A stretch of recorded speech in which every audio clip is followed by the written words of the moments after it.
আচ্ছা, এখানে একটা অনাকাঙ্ক্ষিত ঘটনা ঘটেছিল। প্রশাসনিকভাবে এটা ট্যাকেল দিয়েছে। আমরা শুধু দর্শকের ভূমিকা ছিলাম।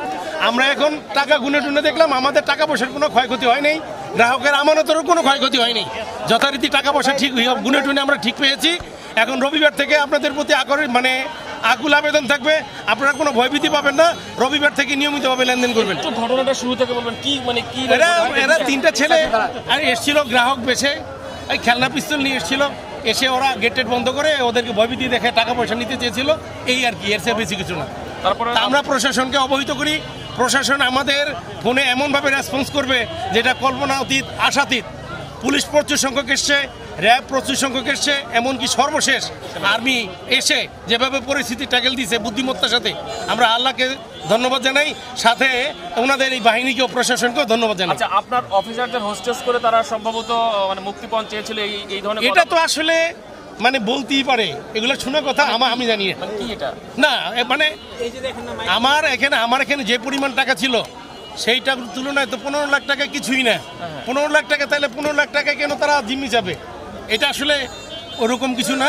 যেমন আমি যখন ওদেরকে বলেছিলাম তখন ওরা বলেছিল আমরা 15 লাখ টাকা নিয়ে এক্সিট যেতে চাই। ফোনে কথা বলেছেন নাকি? ফোনে আমাদের ওই অফিসারদের সকল ফোন সিজ করে নিয়ে একটা ফোন শুধু সচল রেখেছিল, যেটা ওদের হাতে ছিল।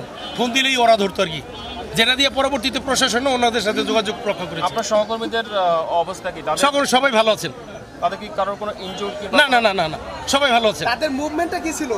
তাদের মুভমেন্টটা বলি না, তাদের মুভমেন্ট এতটুকু ছিল, ওনারা শুধু অস্ত্রের ভয় ভীত ছিল, নাইলে কোনো ভীত ছিল না। যেমন আমার একজন ফেয়ার গার্ড স্বাস্থ্যবান, উনি বললো স্যার 3টাকে আমি দমন করতে পারতাম, শুধু অস্ত্রের ভয় কিছু করিনি। আচ্ছা, কয়জন? না, কোনো খারাপ আচরণ করেনি। না, ওরা আর্মি রেখার পর একটু ভয় পাইছে, এর আগে কোনো ভয় পাইনি।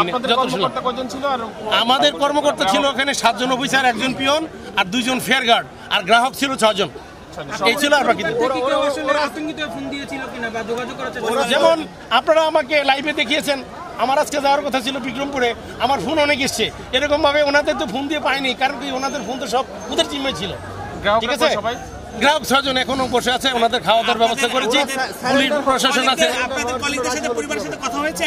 এখন কথা হয়েছে, হ্যাঁ, ওরা ওদেরকে বিদায় করার পরে সবার সাথে কথা হয়েছে, সবাই সেফ।